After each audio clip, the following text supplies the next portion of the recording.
The best investment strategy possible is in yourself and your education. Warren Buffett says that your education is an asset, and it is. It's an asset that you have for a long term that nobody can tax, nobody can sell, nobody can do anything with it. You have it forever.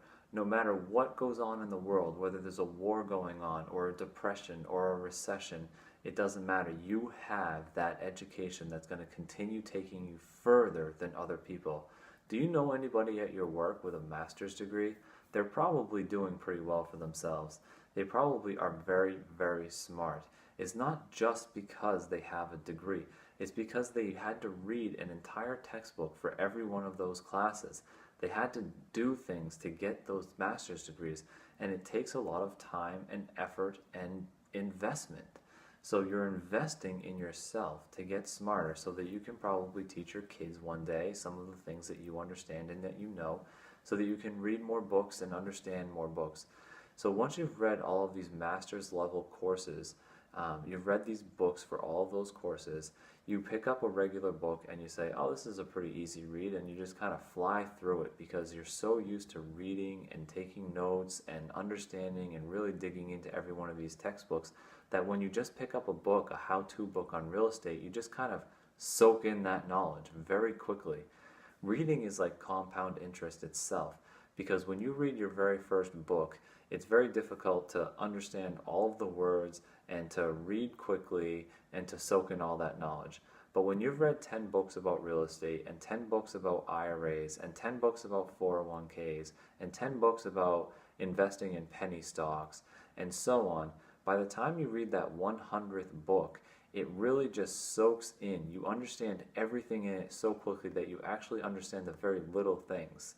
So when someone tells you, oh, you need to watch that movie a second time because you'll really understand and find all those second jokes and all that extra humor that you might have missed the first time.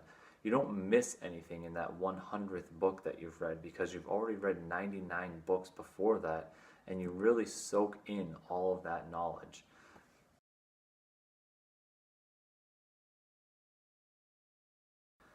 Try not to think about the people around you. Someone next to you might already have a bachelor's degree, but don't think about that. It takes about 2 years. If you want to take one online class at a time, every week you have about one paper. It's a 2 to 4 page paper that you have to write, and every week you have a discussion board that you have to join into, which is kind of like a forum or a blog, and you just have to write a main post and then you have to reply to a couple of posts. So it's not that difficult to take an online class.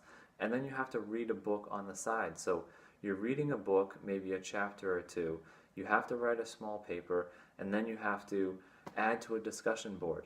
So you're communicating with other people, you're understanding where other people are coming from that are reading the same book as you, and then you have to write a 2 to 4 page paper. You have to format it, you have to organize it, you have to really think about what you're doing, and then it will help you be organized in other parts of your life as well.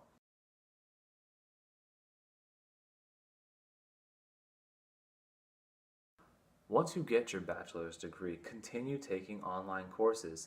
It's like a diet program. A lot of people think about being on a diet and they think, when can I end this diet? Once I lose 10 pounds, I'm going to finish my diet, and then I'm going to start eating the way that I was eating before, and then you start kind of gaining that weight back again. You have to make it a lifestyle. You have to, don't overdo your diet. Just eat healthy and eat normal and have a little bit of a cheat snack per day or every other day so that you just eat normal and it's a regular thing for you. An online class every single year of your life.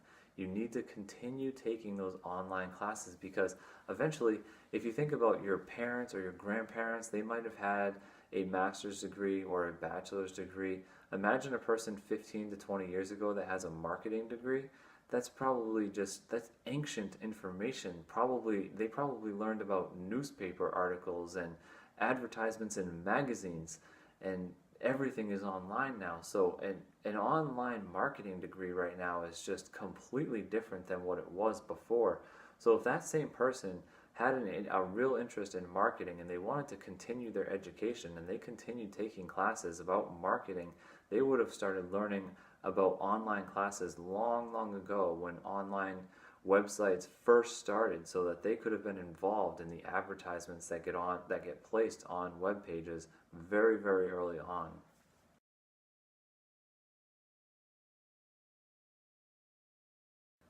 Even if you don't take online classes for a bachelor's or a master's degree, you should still read books on a regular basis.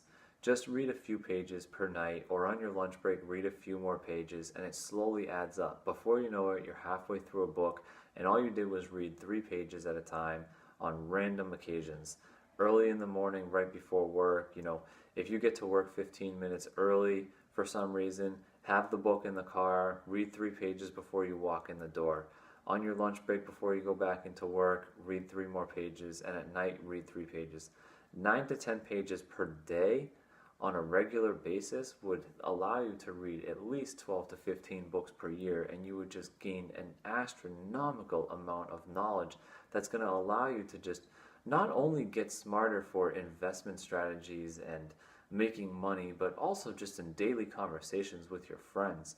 If you read 3 books about real estate and all of a sudden you're at a dinner with a group of friends and they all start bringing up real estate, some of them might know what they're talking about, some of them might pretend to know what they're talking about, and some of them might really understand it. So you can just sit back and listen and kind of laugh in your head because you just read 3 books about it. So you understand it pretty well at this point. And